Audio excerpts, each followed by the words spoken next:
Salut à tous, bienvenue sur la chaîne des étudiants de l'IFMK de l'AMUS. Aujourd'hui, nous allons vous présenter quelques conseils et principes pour la prise en charge d'une tendinopathie rotulienne. Cette vidéo va avoir pour objectif de vous présenter nos connaissances de soignants afin de vous aider à mieux comprendre votre pathologie et vous guider aussi dans votre rééducation. Dans la tendinopathie rotulienne, la douleur se situe en dessous de la rotule, qu'on appelle aussi patella, c'est-à-dire sur le tendon que vous voyez ici. On l'appelle le tendon patellaire. Ce tendon est situé dans le prolongement du quadriceps. Il vient se fixer sur la pointe de la rotule jusqu'à la partie haute du tibia. Si vous avez mal autour de la rotule ou sur la rotule, c'est autre chose. Cela peut être un syndrome rotulien et ça se traite différemment. Il faut savoir que la tendinopathie rotulienne, c'est-à-dire ce qui touche le tendon rotulien, n'intervient pas par hasard. Ainsi, le premier réflexe à avoir, ça va être de vous demander pourquoi vous avez mal, d'où l'intérêt d'aller consulter un professionnel de santé pour comprendre là où les causes du problème. C'est pour cela que cette vidéo ne remplace pas une consultation médicale. Il est important de savoir qu'il y a souvent 5 causes majeures qui rentrent en compte et qui peuvent soit se surajouter, soit provoquer de manière isolée votre tendinopathie rotulienne. Dans ces causes, il y en a certaines que vous allez pouvoir régler de votre côté en réfléchissant à ce qui peut être lié au déclenchement de votre douleur.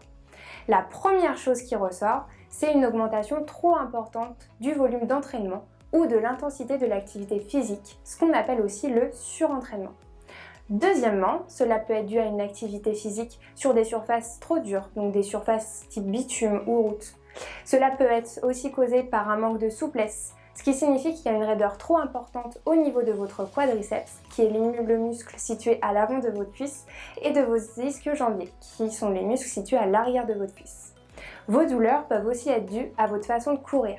Par exemple, si vous avez une attaque talon, cela va venir favoriser les mouvements d'oscillation de votre bassin, c'est-à-dire que vous allez avoir tendance à un peu trop sauter quand vous courez et du coup, ça va venir augmenter le risque de blessure. Enfin, l'origine peut aussi venir de vos chaussures, si elles sont non adaptées ou trop usées. Sinon, il ne faut pas hésiter à prendre des semelles mieux adaptées, c'est-à-dire des semelles qui vont être un peu plus fines ou plus épaisses. Concernant la prise en charge de la tendinopathie, elle doit être progressive.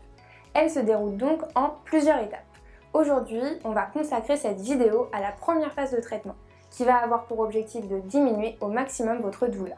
Vous venez d'avoir mal, vous commencez à avoir le tendon douloureux, il ne faut pas laisser les choses s'installer, ne pas laisser les choses s'empirer. C'est pourquoi l'objectif va être de diminuer la douleur et de diminuer les contraintes que vous exercez sur votre tendon. Ce qu'il faut savoir, c'est que pour améliorer vos symptômes, le repos complet est contre-indiqué dans la prise en charge des tendinopathies, car cela va diminuer les propriétés mécaniques de votre tendon.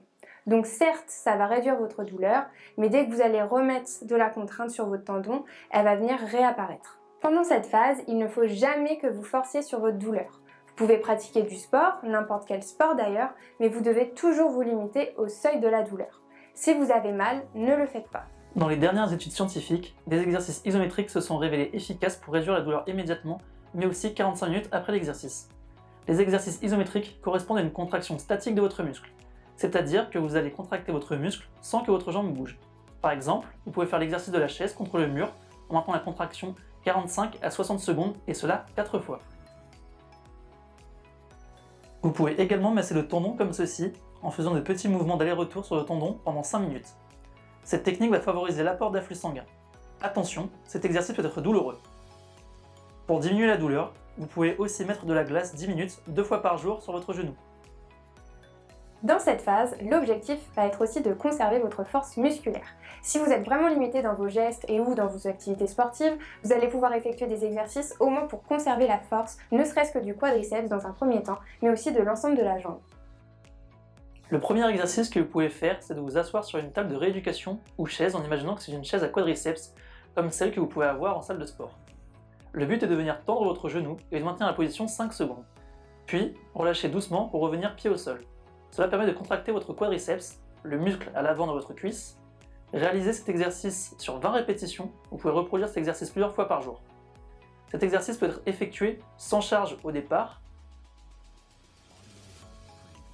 puis vous pouvez rajouter des poids progressivement pour augmenter la difficulté. Si vous n'avez pas de poids, vous pouvez mettre une résistance avec votre jambe. Ici, on considère que c'est son genou droit qui est douloureux. Elle vient donc placer son pied gauche sur sa jambe droite. Le but est de venir tendre sa jambe droite en résistant avec sa jambe gauche. Donc, contracter son quadriceps droit, puis de maintenir la position comme précédemment.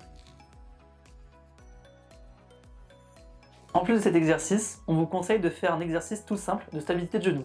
Placez-vous en position de fente avec votre genou douloureux devant. Pliez légèrement votre genou sans dépasser votre douleur. Une fois dans la bonne position, maintenez-la pendant 10 secondes et répétez l'exercice 10 à 15 fois. Vous pouvez le faire en vous tenant si cela est trop difficile pour vous. Chaque patient a des capacités différentes. A l'inverse, si l'exercice est maîtrisé, vous pouvez rajouter des déstabilisations en amenant vos bras à gauche et à droite.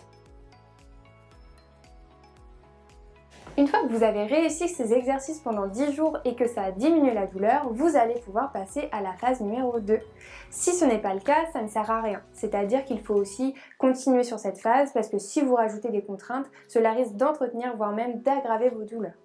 Dans tous les cas, il est préférable de vous faire suivre par un professionnel de santé. Celui-ci vous guidera tout au long de la rééducation et vous aidera à adapter au mieux la charge à appliquer sur votre tendon. Avant de terminer cette vidéo, reprenons chaque point de la phase 1. Pour diminuer vos douleurs, vous pouvez faire des exercices isométriques, comme l'exercice de la chaise qui a été vu dans cette vidéo. Vous pouvez aussi mettre du froid et masser votre tendon patellaire. Pour entretenir votre force musculaire, vous pouvez reprendre l'exercice pour renforcer votre quadriceps qui a été décrit dans cette vidéo. Enfin, ce qu'il faut surtout retenir, c'est que le repos retarde la guérison. Il ne faut donc pas rester inactif. Mais en même temps, il faut aussi écouter son corps, ne pas négliger sa douleur, car c'est un signal d'alarme qui a pour but d'alerter notre organisme pour le protéger. Voilà pourquoi il ne faut jamais aller au-delà des limites de sa douleur. Afin de vous soigner et essayer de gagner du temps sur le temps de cicatrisation, il ne faut pas oublier l'importance de votre hygiène de vie quotidienne, ce qui comprend votre alimentation, la gestion de votre stress, mais aussi la gestion de votre sommeil. De plus, la consommation de tabac est à proscrire car elle est néfaste pour la guérison. Ce sont des choses primordiales parce que si vous faites mal les choses, vous pouvez vraiment ralentir le processus de cicatrisation, mais aussi de récupération. Voilà, c'est tout pour aujourd'hui. J'espère que cette vidéo vous a plu. Surtout, n'hésitez pas à vous abonner à la chaîne et à liker cette vidéo. À très bientôt dans une prochaine vidéo.